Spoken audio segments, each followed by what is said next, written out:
I should have been recording when I said Chick Brew's here, and now it's getting weird. But it was funny. It is funny. Yes. All right, here we go. The Lunsby Show with T-Bone. And Chick Brew. God bless. All these years, just get it right one time. What do you want from me? 40 years they've been trying. You couldn't fire somebody if they were horrible, doing a terrible job for the veterans. And now you can say you're fired. Okay. No one listens to radio. And now for a quick disclaimer. The Lunsby Show with T-Bone And Chick Brew. is brought to you by nobody. We have no sponsors. The show is still rated G. For Gloria. Hi, hello, my friend. How are you? Hi. I'm good. You have the heater on, I hear? Oh, shoot.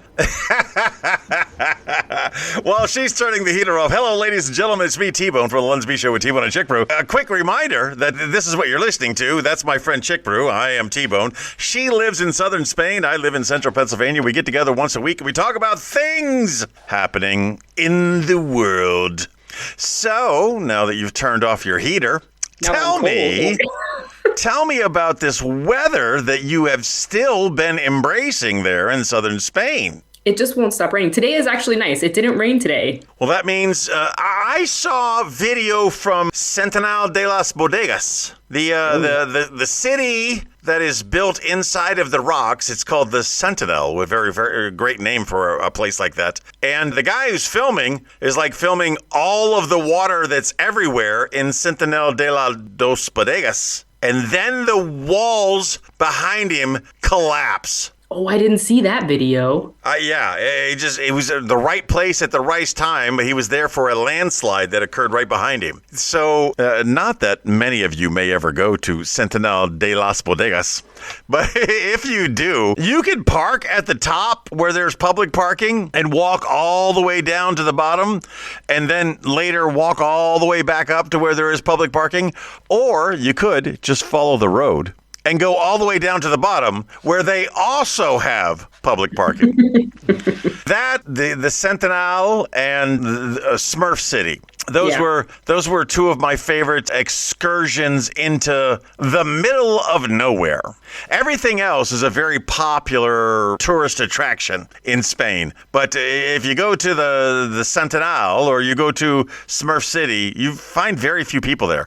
There were so few people in Smurf City that I got pulled over by the police just because they were bored. They told me, like, we haven't seen a car in like 4 hours. That's why we stopped you. It was a fun time. Spain is like that. Spain is a wonderful place. I felt like I wanted to say more things about Spain today. Maybe some Rhoda Q&A interesting things had popped up. I don't remember. I really should take more notes prior to us discussing the things. I mean, lately there hasn't been a lot of drama because people have not been out and about. But they are starting to get a little stir crazy. Yeah, I can imagine, man. It's so funny because when I lived there, and I lived there for 10 years, we didn't really experience bad weather. Except once, and I think I've told you about this before. I think I've told the audience about it before. Once upon a time, we moved our hashes from Saturday to Sunday. We did a hash in Puerto, and the weather was hurricane force winds and rains. It was. So the funny thing about living in Spain, if you're not fluent in Spanish, you're not watching Spanish TV. So all of the alerts about the horrible weather, you don't know. You don't hear them. You're just like, it's a beautiful day. So I remember at one point, I'm trying to seek shelter. I am getting pelted with high velocity rain. And I take a video on my phone, kind of like this is the last time you'll ever see me kind of video on the phone. And I throw the phone in my backpack. Now, what I didn't know at the time is my backpack has about 2 inches of water in it because it's raining so hard that the water can't drain out fast enough. But when I go back to watch the video later, my phone died. I pulled the chip and I played the video and it says like, oh, hey, it's me. And this is the last video of me and everything. And then I throw it in my backpack and the strangest sound ever is what you would imagine a water drop sound to be. Yes, I didn't plug that into my phone, but when I threw the phone into my water-filled backpack, that's the last sound on the video. Just the strangest daggone thing, man. They did. So was it last week on Wednesday? Everything was closed. Yeah, I saw the base closed down. Yeah, only essential personnel on base. The schools were closed. Spanish schools were closed, and then the Spanish schools closed again. Was it Friday or Thursday? I think it was Friday. It was like the next day was bad, but not as bad, and then Friday was expected to be worse. And then it was like, it was fine. It wasn't great, but it was fine. I don't know if I can stress it enough to anyone who listens to my voice. If the weather is really bad, stay home. If you don't have like an emergent need to go out, stay home. I'm watching video in Sevilla. I'm watching videos in Jerez where there are people driving in water that is way too deep and they're just pushing through it like la-di-da, la-di-da. No, you shouldn't be out. You don't need to la-ti or da. There is no reason any of you people should be out there in those conditions. You're going through, it's the same here. You know, we get a foot and a half of snow. Stay home. Enjoy the time with your family. You do not need to be out there making things worse. Yeah, because you're just making other people who are first responders have to work, which means they have to go out into that to get you. I don't understand. We've had a lot of these massive pileups because we've been dealing with a bit of winter weather. I'm not going to call it bad. It's just, it is what it is, all right? We have 4 seasons in the area where I live, and this is winter, and in winter, you have snowfall, and you have we had tropical storm winds all day yesterday, but tropical storm winds without the tropical. It was so it's 19 degrees and it's 45 miles an hour sustained gust. So the wind chill is in the negative teens. It is. So, I mean, it's easy. I'm a human. I could just stay out of the weather. It's not a big deal. But my poor boy, buddy. he has to go outside, and I put his little Frank Reagan little cardigan sweater on top of him to try to keep him warm. But that doesn't cover his head, and that doesn't cover his tuchus. He goes outside, and it's so. Can you imagine? If you had to, taking a poo in negative degree temperatures? No, it's not right. You're saying it, and my butt is so tight, I mean, never poop again. And it's not even my situation. So we've talked about the poop circles before, and we have to. So I fixed his poop. I'm going to say this. I'm proud of this. I fixed his poop. All of the doctors and all of the prescriptions, none of that was fixing it. But Farmer's dog and frozen vegetables together with his kibble has changed the game. It's made everything so much better. So he's making good poopies now. The thing is, it's so cold that his poops are frozen solid, which you think would be great because it's easier to pick them up. However, they are frozen to the ground. So you gotta kick them. You gotta do a bunch of. I went out there with the shovel to do all the things I could do to break the tension, and then scoop them up. He's like, Dad, good luck. I'm gonna wait from you, like right here inside this door. I'm gonna wait. But yeah, if your dog, the guy that puts the cardboard down because he has a little dog.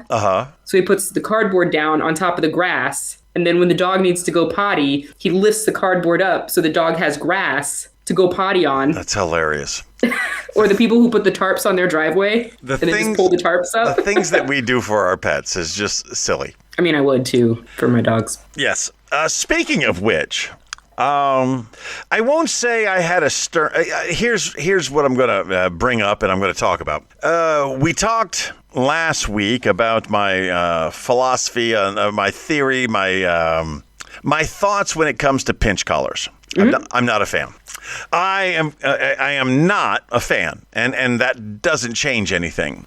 But the picture that I took and that I posted that went viral got a lot of negative attention. I didn't mean for it to get negative attention. I posted a rhetorical statement. Make this make sense. I took a picture of a service dog that was wearing a pinch collar. I can't tell you how much that blew up. That was insane. I was not prepared for it. I learned some things along the way. One of the things I learned along the way was apparently I have threads. I didn't know what threads was, but Meta has a threads thing. So not only... It's like a tweet or something? I don't know. I don't thread. I don't know either.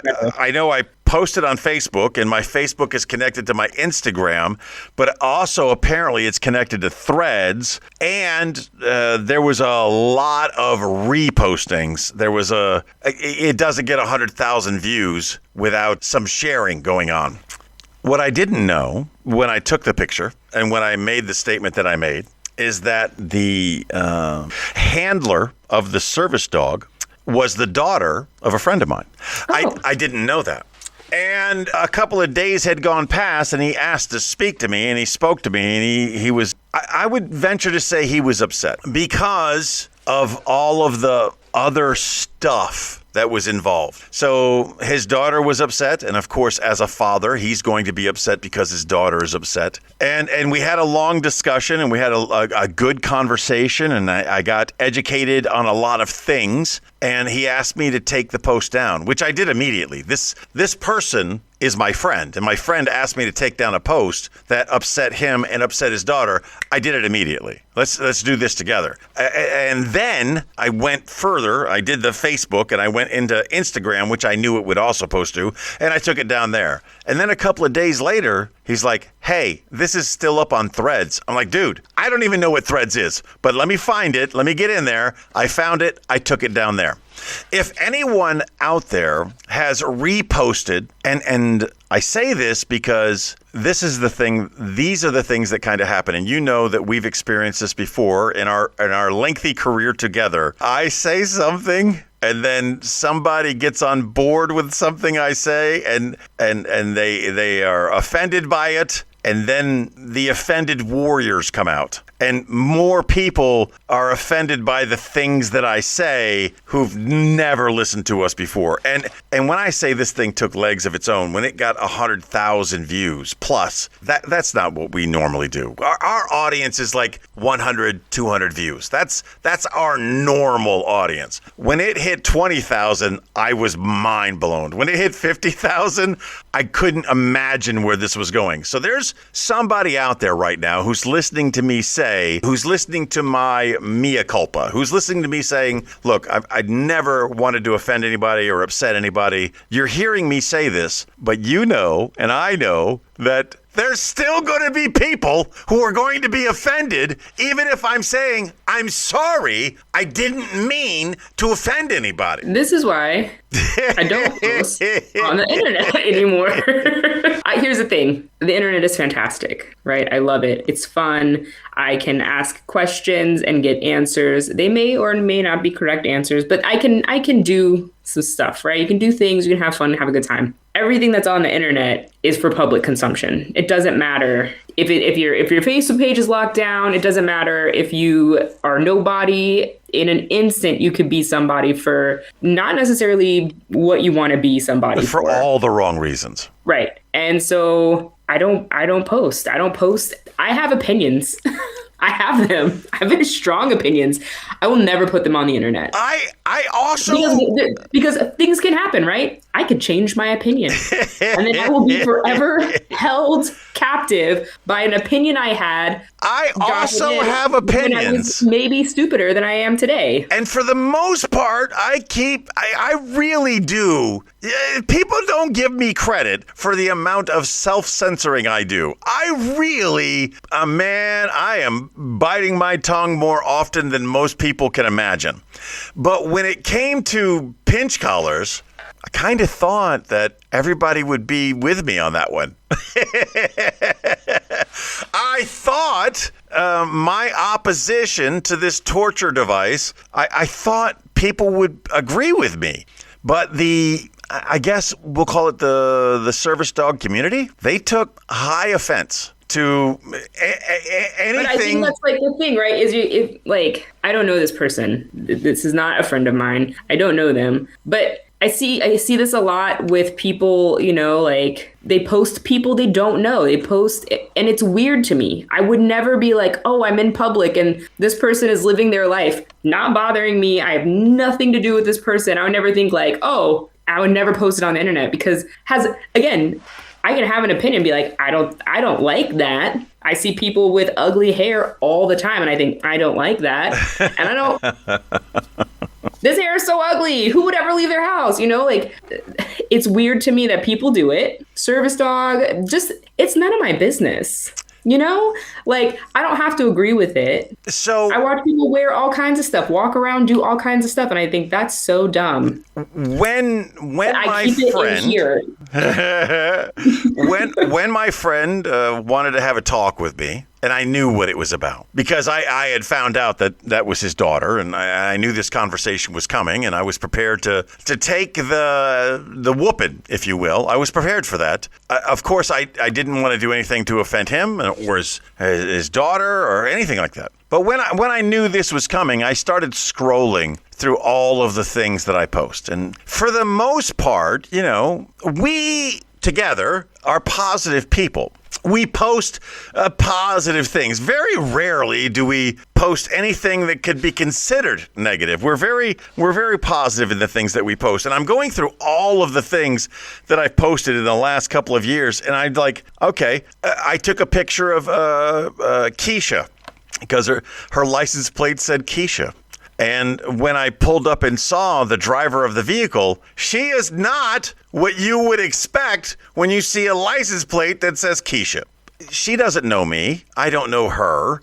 She did nothing to me, and I'm literally doing nothing to her. I'm just kind of making an observation. And a lot of my posts, a few of my posts, are just observations. It's just me seeing something and saying something with no ill, what would you call it? No ill will. You're not doing it with malice in your heart. And I get that. And I think that that's fine. But I do think,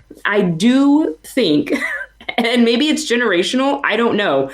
I do think I love that we have cameras in our pockets. I love photography. I love taking pictures.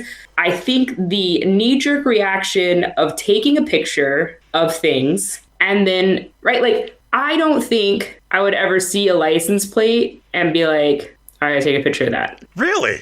I've seen some crazy license plates. I used to drive across the United States. I've been to 49 out of 50 states, most of them in cars. You've been to 49 out of 50? I think the only time I've taken a picture of a license plate is when that license plate has hit my car. What state are you missing? Alaska. But you've got Hawaii in. That's where my brother was born. And you got all of the upper, the crazy old people, the upper things. The 13 original colonies, that? Is that what you were trying to reference? No, I'm talking Montana and Idaho. I spent over a month in Montana. I floated down the river through Boise. You are so well traveled. I am. I was a nationally touring comedian, and I haven't hit 49 out of 50. I mean, as far as my state count goes, it's pretty respectable, but I haven't hit all of them. I have lived at least 30 days in enough states that if I were to run for president and those states that I lived in for 30 days voted for me, I would win. I would secure the electoral votes if the states that I lived in for at least 30 days voted for me. But that whole upper section there, Idaho, Wyoming, Montana, North Dakota, I missed all of that. I haven't any of those because the comedy clubs that wanted to book me back then, they wanted to book me in December. And no, that's not happening. Those are not times to go there. No. I would turn down those dates. And it's crazy. Our friend Will C. from the Veterans of Comedy, he's a great guy, and I love him to death. But he kind of like live streamed his impending death. Him and another comedian were traveling to a comedy club in December in one of those states where the weather is absolutely horrible. And they got stuck, and they didn't have means at all to survive, and they were going to die. And he is live streaming or live texting. He's talking about this as it's happening. And my friend is going to die. I'm following along as this is happening. Luckily for him, a local farmer came out with their tractor, and they grabbed his vehicle and they pulled him to safety and brought him into their house. And the reason that local farmer was doing this is because their son had died on the same road. And whenever that weather happens, they would go out and look for stranded vehicles so no one had to suffer what they suffered through. Yeah. So I was in Wyoming for Country Days, which is in the summer. And we had golf ball size hail, inches and inches, like shuffling your feet through it. And that was during the summer where the weather is supposed to be fine. So yeah, no, those are not places that I would recommend in the winter. Well, I don't recommend much of anything in the winter, to be honest. I recommend staying inside a lot. I'm a huge fan of staying inside. It's just, it's so cold here right now. If you can, you might not be able to tell because of the way the camera's, let me move it this way. Yeah. See, this is a big old cashmere overcoat I have on top of me because it is frigid. And I really want to get up and put a sweatshirt on because I am cold, but I don't want to stop the vibe. I gotta tell you, your chef video, people like it. Did anyone make it? I don't know. That's a great question. I'm also curious, are Mike and Shirley okay? Because we've gone like 2 weeks without a comment from either of them. Or one of them. What's going on? But I would imagine he would have been the most. Did you like what I did with the video? How I sped up the slow parts and that's pretty much all I did. You moved it along. I moved it along because, hi, I'm Chef Christina, and I'm going to chop this up. And then I chopped it up quickly. I thought it was a great video. Our fans out there, they loved it. And when's the next? Wait. Before we do that, let's do this. It's time to talk about cooking. And tonight proved one thing. You know, all. What can we expect for the next Chef Chick Brew video? I don't know. I think I owe you a pair of shoes. Yes, please. I would love to see a pair of shoes video. I think I owe you a pair of shoes. I'm trying to think of when I'll have time to do that. Hopefully soon. I'm thinking maybe even this week. We'll see. We'll see what the world has in store for me. But we may be able to make a pair of shoes this week even. Well, it is Super Bowl Sunday, and I don't have the cool glasses that you have. I am going to be making wings for the Super Bowl. They are frozen. They are frozen solid. So here's what I plan on doing. I'm going to put them in the Instapot and make the Instapot do its magic. And then when they're done cooking in the Instapot, I'm going to put them on the inside. We have an indoor grill. I would put them on the outdoor grill, but it's negative 19 outside. That's not happening. So we have an indoor grill. It's also outside. We don't do things outside in the winter. We just talked about this. Put them on that and baste them up just a little bit. And we're going to have our Super Bowl treats. I'm looking forward to that. I wish. Are you ready? You ready to sports? Yes, so ready to sports. It's the Super Bowl. As an American, you are required to watch it. Oh. No. Oh. No, it comes on at like 0:00. Yeah, it's definitely midnight your time. At an 0:00 that I definitely not going to be around for. So, Lindsey Vonn, you recognize the name? No? No. Okay. She is an American skier. She's Was that the one with the ACL, the torn ACL girl? She's 41 years old, and she's my age. She's competing in the Olympics again. A week ago, she had a horrific accident, which should have excluded her from the Olympics. Like, you have a wreck that's bad, maybe you don't do that anymore.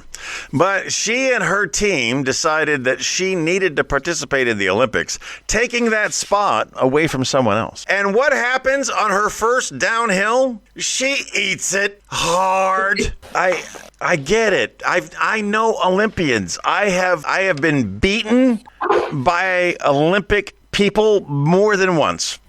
Lindsey Vonn should not have been our candidate for whatever event she was performing in. Not only is she 41 years old, but she was just in a horrible accident the week before. She was not Olympic material this week. Olympic ready. She was not. Oh, that was in the cookies. So my boxing coach Yes. fell victim to kind of that same situation, except for he did not represent Spain because he broke his hand right before the Olympics, and so he ended up not getting to box for.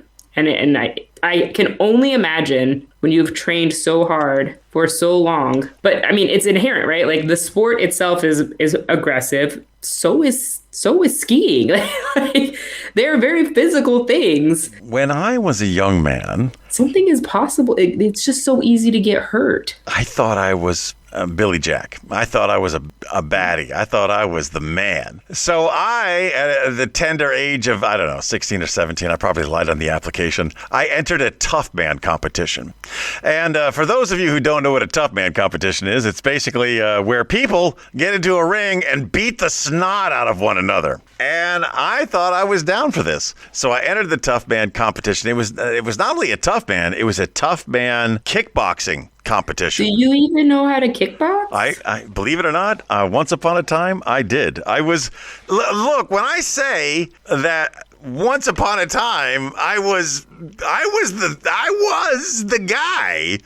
I get it. No one sees that now. No one looks at me now and goes, "You were never the guy." I was. Once upon a time, I was the guy that did the things. I was like I said, I felt like I was Billy Jack. I was a baddie. I could do things.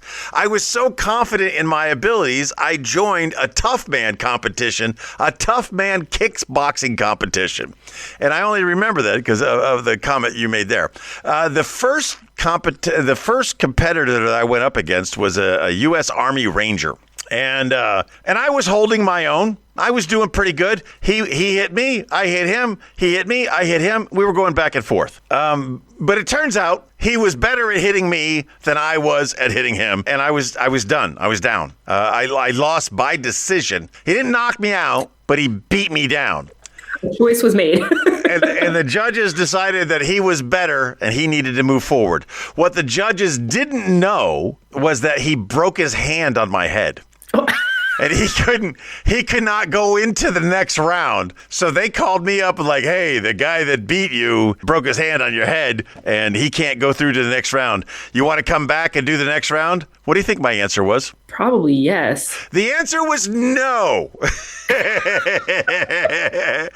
that guy... You're smarter than I gave you credit for. That guy beat me silly, and I was not going to get beaten up any more than that. I did not want to offer the opportunity of my head breaking someone else's hand. He talked to me afterwards. So again, I'm young, I'm virile, I jump over the ropes. I know when I come into the ring, I grab the top rope, I leap over the rope. I am looking pretty awesome. And we had a hard fight and he beat me. And afterwards I was like, yeah, that was a great fight. He goes, "I knew I had to come at you because of the way you entered the ring." I was like, Curses!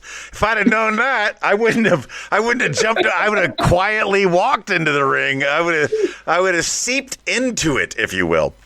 We have a special treat this week in that TuBaur got her 2 minutes in time. Oh, go TuBaur. Yeah, so here we go. And now, it's TuBaur's 2-minute drill. Hey guys, it's TuBaur with my 2-minute winter drill. While the last few months have proven to be a calm winter, the last week has shown us that winter is here, and the nice, cool, crisp breeze that hits your face as soon as you walk out in -degree weather, along with the 17 inches of snow that I received at my house, while beautiful looking out the window and seeing such a nice scenery, the snow-covered trees and the thick mounds of snow throughout my property has really given me a lot of time to catch up on my reading, of which I was able to finish the Be the Unicorn for work, and I started the J. Sterling series of books, 12 total, that my mother got me as a bundle for Christmas. The first one was Kissing My Coworker. Ooh, be careful, T-Bone. Kissing my coworker? What could that lead to? Just kidding, but it was an amazing book that I was not expecting to read. The start of it was pretty provocative, and I almost felt like I was starting a smut book. I've never read one of those, but man, if you read the first page of this book, you would think you were definitely either in a porn book or a smut book. I was thinking to myself, what book bundle did my mother buy me? But then again, I asked for it, so you get what you ask for, right? Anyways, it was a great book. And now I'm on the second one, Dumped for Valentine's Day. Not so bad so far. It's kind of getting me pulled in and hooked line and sinker, as most of them all are. It's a short read, nice for nice comfy days in front of the fireplace like I am right now as I'm talking to you. It's better than being outside. Let me tell you, we spent all day yesterday plowing the driveway and putting salt down. It was a lot of work, but thank goodness I had Tool there to assist me with that whole process. I hope all of you guys are staying warm, and until my next TuBaur's 2-minute drill with my book series update, I'll give you I think I have to have a talk with TuBaur. Here's the thing that we do: upbeat, positive, moving forward, doing things, and then we break to do an ASMR commercial. I know you love ASMR. I do not like ASMR. And for those of you who don't know, let me remind you of what ASMR is. I just want to let you know. This is... yours is funnier. I don't know what I want to tell her. Look, I need more. Okay, TuBaur, I need you to give us more than a book report. What are we, in middle school? We don't need a book report. We need... Also, she's older than me. You never read Smut. Lies. We've all read Smut. It's the best. That's funny you say that. My mom loved... She's a glorious person. She is an amazing lady. She loved Harlequin. How do you not? I never got it. I never would have gotten it, but she would rip through these books in record pace. She devoured literary porn. She loved the chiseled chests of Fabio and the likes. You know, we know someone that writes a lot of books. The last time I checked, Lori Gallagher-Witt was over 100 books. She has written over 100 books. And This is the year. I'm going to finish this book. And what I love about our friend Lori Gallagher-Witt is she has the best book titles. Oh, they are. Now, I'm going to tell you, she writes in a genre that I did not know existed. I did not know gay erotica existed. I didn't know. I wouldn't know. Why would I know? Why would you think that it wouldn't? I think is the better question. There's a lot of genres out there that I have learned now exist, but I never knew existed. Our friend Oh, Jesus. I can't remember her name. She writes in a specific genre that I also didn't know existed, but it's like Christian. It's weird. It's niche. Yeah, it's very niche. So, I wouldn't know that gay erotica existed. And Lori has been writing a lot of gay erotica, and her book titles are the best. The absolute best. And that makes me smile when I think of that. I don't know why I went on that rant. Here we go. Moving on to something different. Everything is everything. What is meant to be will be. I don't know what that is. We're going to skip it. All right. Every week we go into the Book of Everything, and the Book of Everything tells us, here's the goal. The goal is we read to you something from the Book of Everything. And Did you see the video I sent you of Glenn Nevis? yes.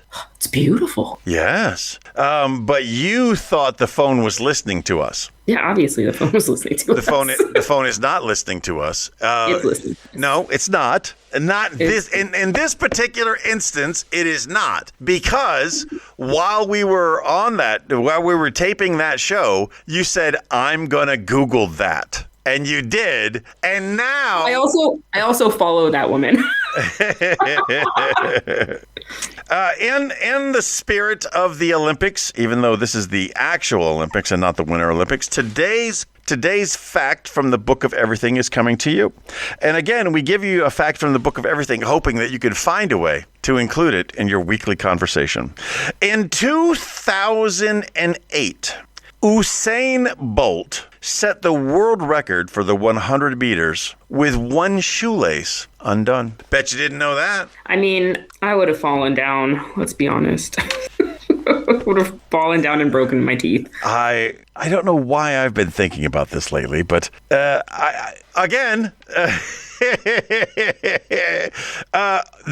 previous me, the me of years gone by, I didn't only think that I was an awesome fighter, I also thought I was very fast, and I had a good track record of racing people down. But every year we did this thing called the Police Olympics, where you entered the police competitions, and one of them that I always entered, like the decathlon of police stuff, and that was swimming and running and obstacle course. It was all this stuff, and I just remember, and I don't know why I've been thinking about this a lot lately. We're doing the 100-meter dash. And I'm doing pretty good at the 100-meter dash, but the guy in front of me is doing better, and I knew I had more fuel in me, that I could push faster. And I don't know what it is specific about that memory, but I remember the extra push I found in myself. I remember the extra twitches in my muscles. I remember beating that guy in a race. But it was the strangest race in that I was losing and I was going fast, but I knew I could go faster. So you were losing till you weren't. But I made myself go faster, and I actually did. Hey, do you have any headlines for me? Yeah. And now it is time for headlines from around the globe. So I am freezing, and I'm wearing a jacket, and I don't know if you could see this. This is a hair, I believe, that belongs to my wife, because it's blonde. But it's like 18, 24 inches. It's huge. It's huge. And it was on this jacket, and I can't remember the last time my wife had hair that long. All right, every week she finds a headline, she gives it to me. I do my best to mine that headline for something of entertainment value, entertainment, or interesting. Words.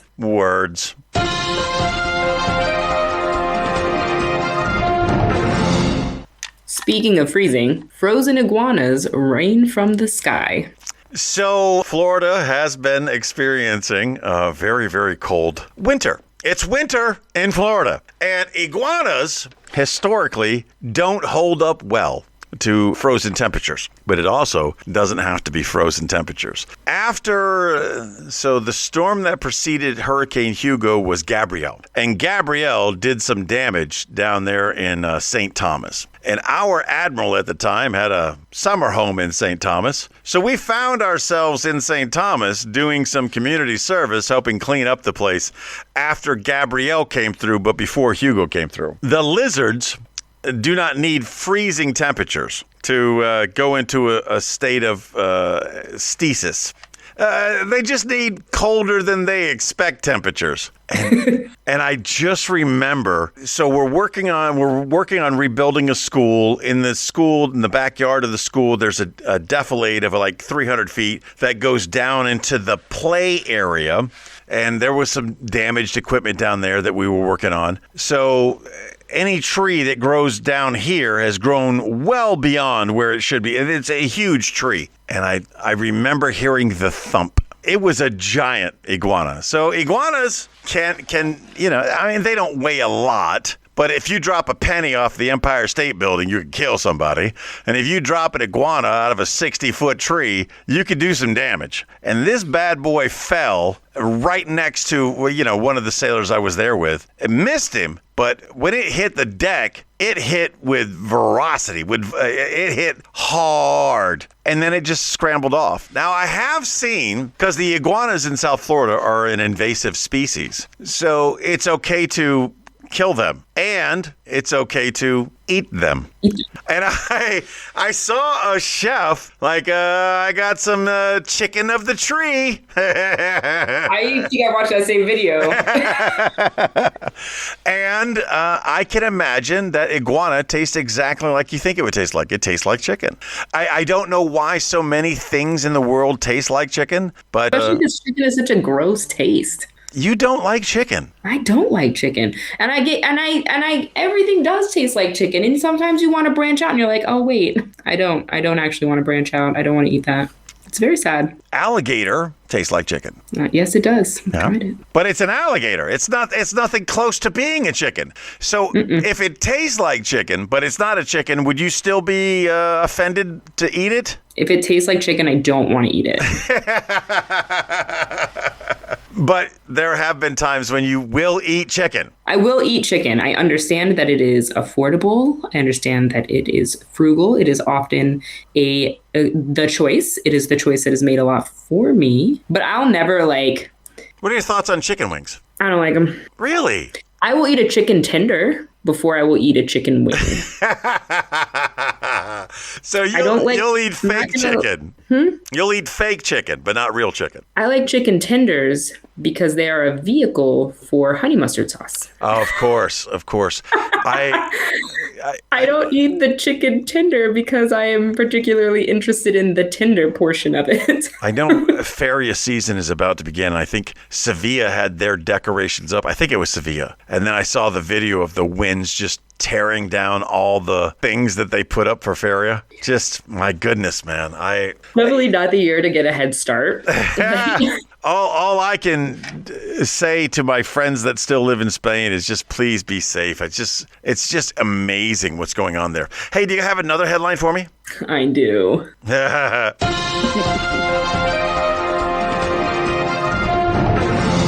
Hospital evacuated after 8-inch World War I artillery shell discovered in patient's butt. There is no way that's a fresh headline. That story is from, there's no way this story has happened. February 2nd. It's happened again because it's always a dude. Young people do not appreciate the elasticity of their anus. It's just when you get my age and things happen, you're like, that happened. But when you're my age and you want to share with young people, don't let this happen to you. You want them to know, protect the elasticity.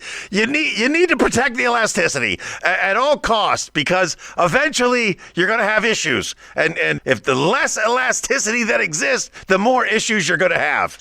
Just... A tale as old as time. And then I'm gonna the way that works. I love it's a setup, and then anyway, is it another 80-year-old British man shoving an unexploded ordnance up his elastic strewn anus? Well, he's unnamed, but only 24. 24 sticking a bomb up your butthole. No. Yep. Came in complaining of extreme discomfort. I bet. Oh, goodness. Well, I mean... They had to evacuate the hospital. I mean, what do you do? You can blame a lot on youth and stupidity. You can fire in the hole.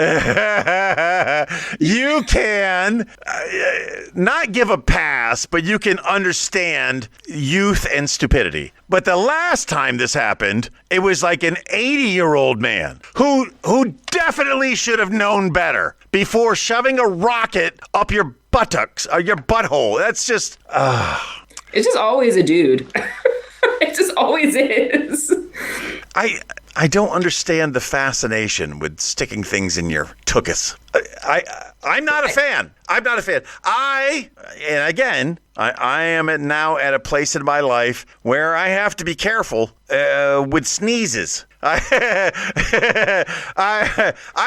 have to be careful with coughing and with sneezing, because there's an extra clinch that you young people, you don't do. I do an extra clinch because things happen. Are you postpartum? I lost some of the elasticity. I take the medicines and they do things to me, and then I find myself with a pair of pants I can never wear in public again. Yeah, it's embarrassing. Why can't you just wash them? So you would think that, right? Or is it a trigger? Trauma trigger? I recently pooed myself, and not proud of it. And I got the shout, let it all out. I took the shout and I sprayed the stain-age on both sides, and I washed the pants, and when I take the pants out, it's still there. So, yeah. So I can never wear those pants out in public again. And yeah, I'm glad I was able to share that with the audience. I pooped myself. You know what? I still love you. No judgment. It's okay. It is what it is. What it is. We did all the things. We did the news. We did the cooking. We did the book of everything. We pretty much did everything. Let's quickly play an iHeart, and then we'll wrap this up. Hey everybody, it's T-Bone. Did you know you can listen to the Lunsby Show on the iHeartRadio app? The team at iHeartRadio has created 2 new features on the app. You can now auto-download to your device and be notified whenever new episodes are released, all for free using the iHeartRadio app. And you can listen to the Lunsby Show from anywhere. iHeartRadio. Discover music, radio, and podcasts you'll love. And you can listen to us on iHeart. You can listen to us on iTunes. You can listen to us on Spotify. Anywhere you want it. That's the way you hear it. Just search the hashtag. I thought we were going for it. Just search the hashtag LUNSB. Hashtag LUNSB, and you'll come up with a whole list of things where you can listen to us. We're at 57 minutes. I imagine when I chop it up, we'll probably be around 55 minutes. Not quite an hour, but it's good enough for government work. You got anything else you want to add there, my friend? Oh, well, I didn't poop my pants this week, but last week, there's still time this week. Last week, I spilt boiling water down my leg. Oh, that's not pleasant. No. Yes. And on my thumb and on my foot. My thumb. Oh, yeah. Like this. Oh, yeah. Bad. But the spot on my leg where it just really got in there. All the skin rubbed off this weekend. So all week I've had to walk with my hand in my pocket to pull my pants off of the spot where it's been rubbing, So I've just had it's been a very funny walking week for me. I am not trying to one-up you, but I am going to one-up you on this one. So as an 18-year-old man, I learned a very important lesson, that coffee made on the stove versus coffee in a coffee pot. Coffee made on the stove is 100 degrees hotter than coffee in a coffee pot. I could tell you it was the beginning of the Gulf War. I was in Norfolk, Virginia. The coffee cup in question was a White Castle's coffee cup. I was sitting naked on my couch and I was sipping coffee when my hand decided that I no longer wanted to drink the coffee, but I wanted to pour it on my genitalia. Oh, no. I screamed so loud that the dogs in the neighboring areas all heard the high-pitched screams. I jumped in a bathtub. I put cold water on myself, but I suffered first and second and third degree burns on all of my bits and pieces. No, my friend, no. So we're lucky that you're with us today.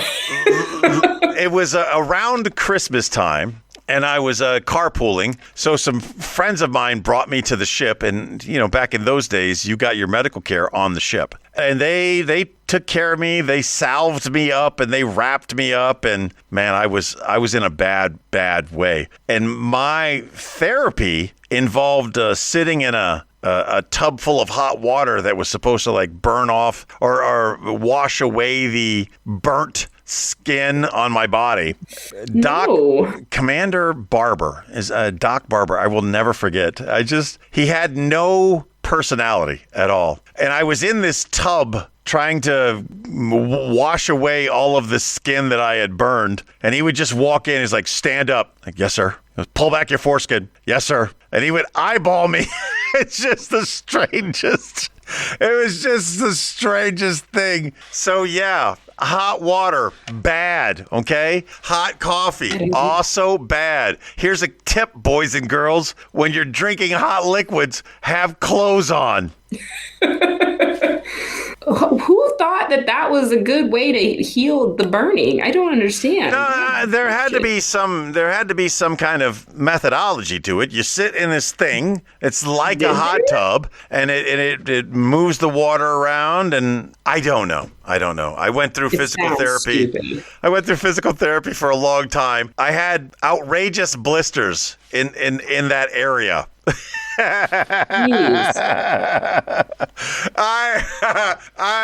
And the wrappings, I'm not going to lie, the wrappings themselves were quite entertaining because the member and its friends were wrapped individually because I burned everything. So they went out of their way. They went out of their way to wrap it in a way that has only been comical to me for the last 40 years. So much it is. Ladies and gentlemen, we're going to wrap this up right now. I'm going to remind you today, as I remind you every day, just be the best person that you could be. And if you are a great person today, be an even better person tomorrow. And don't forget that you are loved, even if you poop your pants. Or burn your junk. Thank you for listening to T-Ball and Chick Brew. If you enjoyed that show, you should check out the Jerome McClain Show, independent media that won't reinforce tribalism. We have one planet and nobody's leaving, so let's reason together. You can find the Jerome McClain Show at the same place you actually listen to this show. Give it a shot. I just heard your suggestion on what the episode title should be, and we're going to go with that. Burnt bits for all. Burnt junk. It's a little out of the ordinary for me to add something to an episode, but this is one of those times.